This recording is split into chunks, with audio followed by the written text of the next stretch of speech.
Welcome back to Mayo Clinic Radio. I'm Dr. Tom Shives. And I'm Tracy McCrae.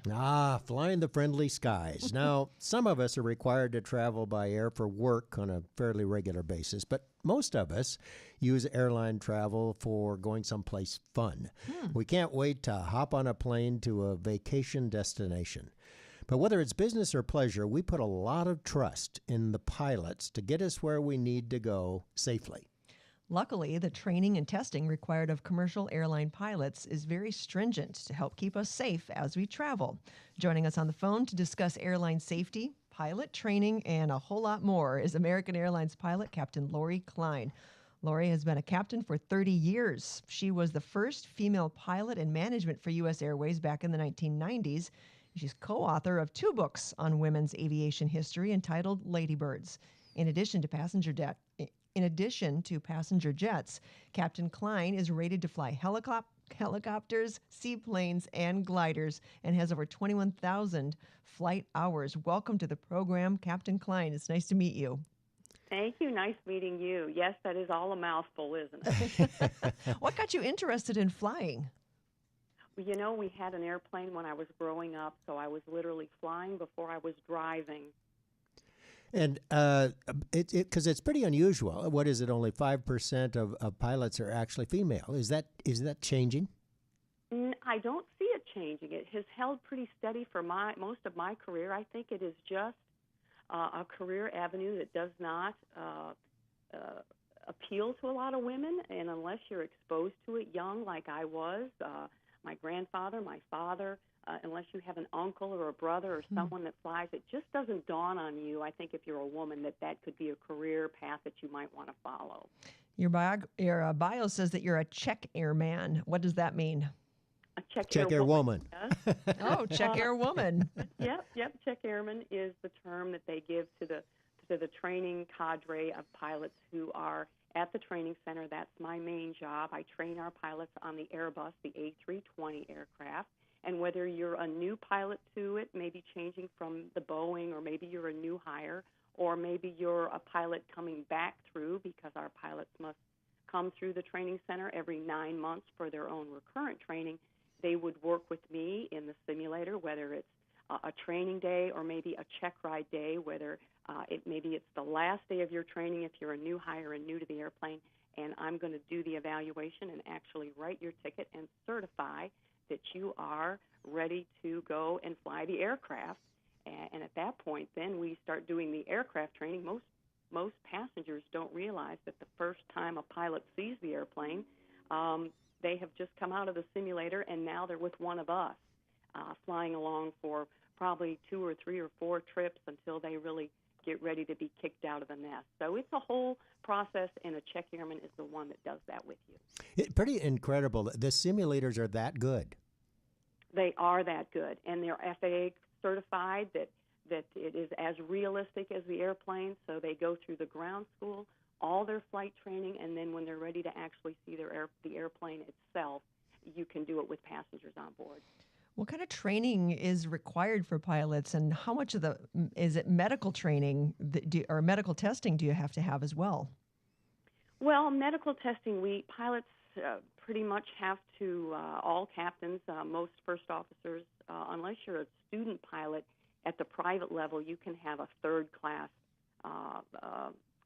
aeromedical rating, but first class is what most pilots have to have and maintain, and that requires us every 6 months to go to the aeromedical examiner. It's a special doctor, and they would administer the appropriate FAA testing that would check your eyes, urinalysis, reflexes, hearing, EKGs. It's pretty extensive. You know, there were no commercial airline deaths all of last year in the United States. Tell us, isn't it? Yeah, it's amazing. Why is it that flying has become so safe? Well, thank goodness, right? Yeah, no kidding.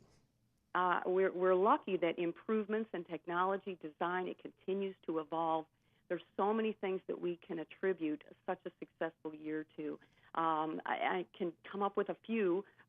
Mechanical controls, for example, they've all pretty much been replaced by the fly-by-wire technology. The Boeing 777, the 787, all the Airbus fleet have what we call that fly-by-wire. It's just a joystick.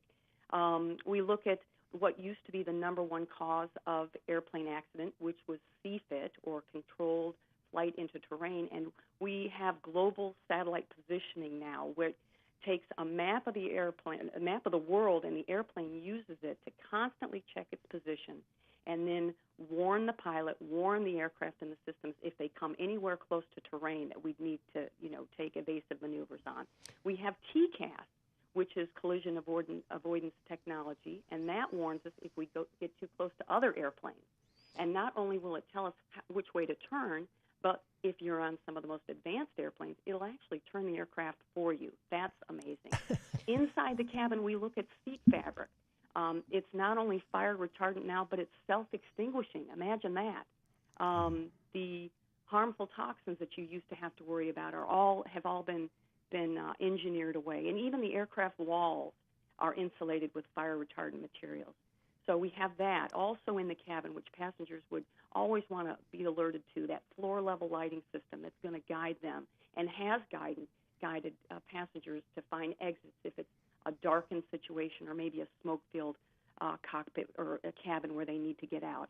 And on the flight deck itself, we have much more intuitive cockpit designs that optimize our workspace, because honestly, I'm really not that much of a pilot anymore. I'm more of a systems manager, because we program the computer, and then after we take off, we kind of just sit back and manage. So all these things, I think, are just small examples of why, even if there would be an accident, there's a really strong likelihood that it's not going to include any fatalities. What's the biggest danger when people are flying? Let's get up into the sky now. That's right. Despite all the advances, there's still a little danger involved. Absolutely. And I think I would say there are three clear things that pose a danger to passengers flying today. The first one is one we might not think about, but it's drones. We have to count on the government to regulate them. If you give your child or teenager a drone to play with, or even yourself, you have to maintain that you're going to stay within a 5-mile radius of any airport.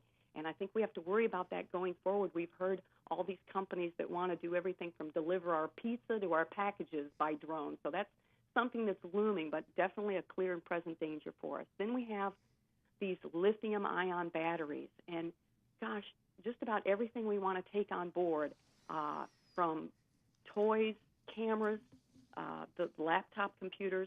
The problem is they pose a huge fire risk because they're prone to those thermal runaways that we've seen with those hoverboards and the like, but they are very hot. They can get over 1,000 degrees, so they're a harder fire to put out, and they do emit these serious toxins. And for a pilot, my worst fear up in the air is a fire, so we want to try to avoid that. So we're going to have to count on the airlines to come up with some really good guidelines on how to keep us safe with those. And I know they're working on that and have policies in place. But the thing that we can all be doing right now is where clear air turbulence is concerned. It's a huge danger, and it is the number one cause of injury to passengers and crew members today. It's almost impossible to detect. It's harder to predict. You least expect it, and even though I look at all the data and think that it might be a time when I can turn the seatbelt sign off, we can't be too sure. So you should always have your seatbelt on if you're in the cabin. And so many times I'm sitting in the back, maybe if I'm deadheading around as a crew member or even just a passenger, and I see folks see that the seatbelt sign goes off, and they take theirs off. I'll see them dangling in the aisleway there, and I think, oh, you've got to keep them on, because that is the only thing that's going to protect you if we hit it. I thought you were going to say that the flu would be one of the dangerous things because we're all stuck in the same tube together, but is that not so? Well, that's very true, and a lot of people think, oh, if one person sneezes on the airplane, isn't that going to affect the rest of us? Kind of like peeing in a pool, right? Right. If that happens, then we're all subjected.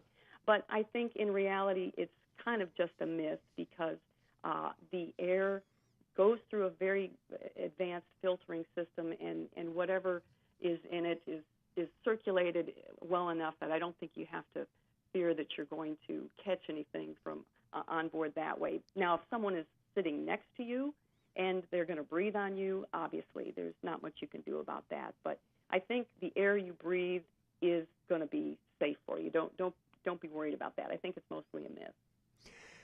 Thanks so much for being with us. And everything you tell us is very reassuring. And you and the other pilots who fly us around the country and around the world have obviously done a fabulous job. Thanks so much for being with us. Passenger jet pilot, Captain Lori Cline. Thank you, Lori. Thank you.